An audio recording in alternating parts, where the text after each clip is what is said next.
There's a Jim Carrey quote that goes something like this. Depression is just your avatar telling you that it's tired of trying to be the character that you've been trying to play.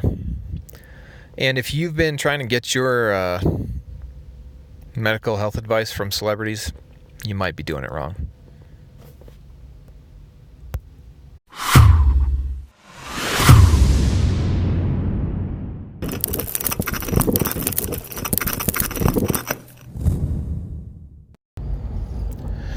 Okay guys, so first off, this is not meant to be medical advice or anything like that, but just speaking from my experience and experiences of people that I know that I have helped out about depression. So I believe depression is actually a technical medical diagnosis.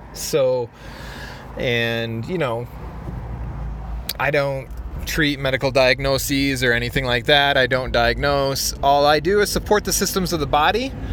And from my understanding, depression, all it is your body saying, I don't have the tools and the resources I need to deal with the level of stress in my life.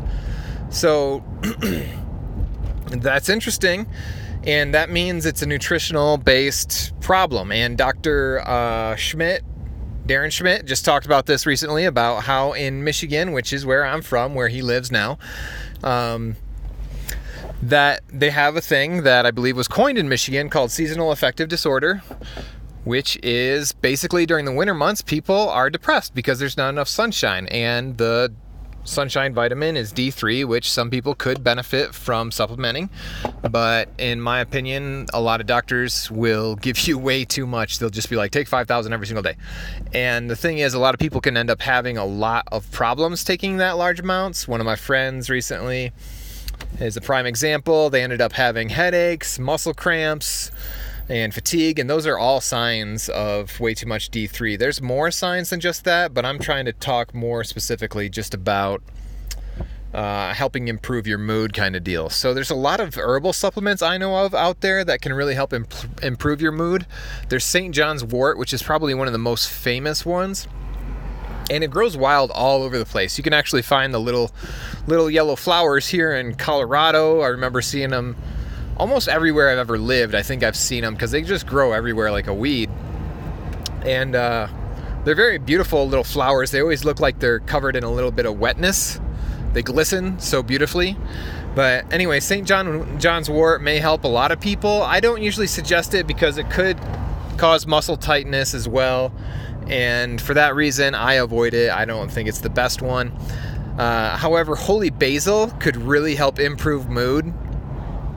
And I'm a huge fan of holy basil because I love how well it supports your adrenal health. It can help your mood. And I know I've heard of people that within 1 minute of taking holy basil, they notice a significant improvement in their overall depression state and their mood and things of that nature.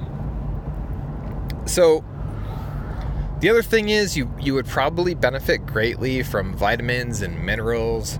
And some of my favorite vitamins out there come from Emerald Company and Paradise. I think the Paradise multivitamin is awesome because it's got minerals, probiotics, superfoods, adaptogenic herbs, which includes holy basil in that list. And I remember when I first started taking it, it would be like 3 p.m. and I'd realize, I didn't even have any coffee today. This is amazing. And I still had plenty of energy to last the rest of the day, through the day. But, to avoid the headaches, I'd basically have a cup of coffee then. But anyways, there's so many things, so many factors. Like, it may not be a thing that you want to rush to get out of depression, because sometimes if it's related to loss, it can be beneficial to work through the stages of loss. I know that for sure. I studied psychology in college. The stages of grief is what they call it. Anyways, so it's not always nutritionally based because there can be spiritual, physical loss, grief, all kinds of reasons for people to have a low mood, So another thing, postpartum. The traditional belief is, postpartum baby blues is simply related to mothers not having their babies inside them anymore. And to some extent, I can totally agree with that. But also, creating a baby, you've just delivered tons of nutrients from your body to that baby's body. So that is one major reason why postpartum depression would benefit from taking a lot of different supplements. And one of the things that I've seen the most benefits for would be selenium. We have always had my wife taking selenium on a regular basis since we found about how it could really significantly improve postpartum, and she's only barely gone through postpartum from time to time with our 3 children. So I really suggest everybody take a selenium supplement. There's lots of them out there to choose from. There's one called Eden's. There's a Nature's Way that's very sulfury. They say just 5 to 10 Brazil nuts is a good therapeutic dose as well, which you could also, I don't know, that's debatable if that's actually comparable to getting a supplement. I mean, it's a whole food form, so maybe that's better. But again, I always talk about, did they test the actual Brazil nuts that I ate? Probably not. Is this just averages? Yes. Could an entire crop of Brazil nuts just be devoid of selenium? Probably. I think so, because it just depends on the soil, the nutrients, the grow year, all kinds of factors involved in that. So I can't just drop a hat and say, yeah, 5 to 10 Brazil nuts is going to be all you need per day. But it's worth a try. Anyway, and overall, I've used a lot of seleniums. I think the best one that I like the most is going to be Extra Strength Bri Nutrition, BRI Nutrition, which I've bought on Amazon. I'll have a link in the description if you'd like to support this channel. And that has significantly improved. Also, there is Bill Bright. He was the founder of AA, which I don't really endorse AA, but it's one of the most effective systems out there for alcoholics. If you were interested in information about treating alcoholism, I think there's this R.W. Richards is his name, or something like that. But anyways, the book is called A Nutritional Approach to Alcoholism, and it's fantastic. And if you use that system, which mainly breaks down to using a lot of B1, a lot of thiamine in your diet, replacing that, because when you drink, it depletes that. So anyways, getting back to Bill Bright, he was depressed he had long-term depression for 40 years. He ended up meeting with Abram Hoffer in New York at some conference. And Abram Hoffer talked about niacin and how it benefited so many people's health. And mainly he treated a lot of psychological disorders in people over his career of like 40 years in Saskatchewan, Canada, and mainly reversed pretty much every situation, every condition that he saw that he had people come to him for, mainly using just B3, niacin, and vitamin C.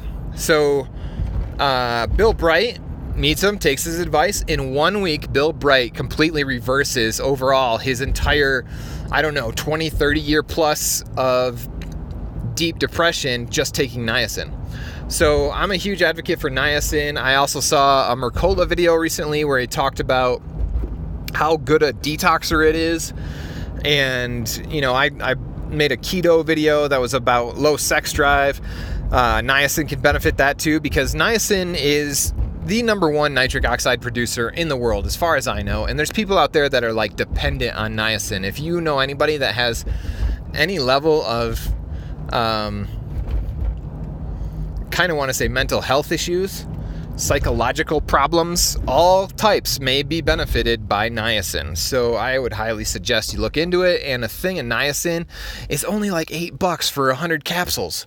Or you could buy a big old powder like I do on Amazon from NutriCost, and that powder will last a long time. So for me personally, I'll have like a 1,500 milligram in the afternoon and maybe another 1,500 milligram right before bed. They say it's best to couple those 2 doses together like that, just because it does reduce cholesterol, and they say you don't want to reduce too much because there's actually more problems when you have very, very low cholesterol. Dr. Berg's got some great videos on that. I actually made a little bit of a playlist. And anyways, Dr. Mercola, he said this is the way you really detox from niacin.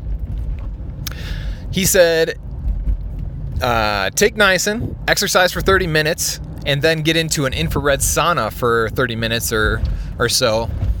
And the amounts of niacin he said that were optimal is 5,000 milligrams, which that can be a lot. Some people would immediately have taken too much at 5,000 milligrams. It just depends, because, you will know for sure if you've taken too much niacin, because it will make you nauseous. If you've had too much, you'll just get really nauseous, you'll vomit, and then you'll be done. You won't have any other side effects, no other problems that I know of. And I want to tell you about the flush. You'll turn like red like a beet, or like you've had sunburn, and you'll feel like you had sunburn too. But the good news is every single time it goes down after you take it, you want to take it on a regular basis, you'll soon realize that you're the only one knowing that you're flushing. Nobody else will be able to tell. But if you get off it for a day, then the flush will come back. And a lot of people who have joint health issues would actually really benefit from niacin because the heat feels quite therapeutic on the joints. So, yeah, niacin, and always take it with another good B complex. I usually suggest a Nature's Way or Solgar. They may not be the most extremely high quality, but most people it works just fine for. Some people with the MTHFR variations, the CT, the TT, you could look into the MTHFR genes and stuff and learn more. But the bottom line is some people have trouble converting cobalaminated vitamins into methylated, the absorbable, native to your body type of vitamin Bs. And in that case, you may want to spend more and get a Emerald vitamin B, which is amazing. I actually love that. They've got a Be Healthy formulation, and yeah, it gets a little bit expensive, but I think it's really worth it, especially if you value your health, because if you think it's expensive to stay healthy, imagine how expensive it is to see a doctor when you've got diseases, XYZ. So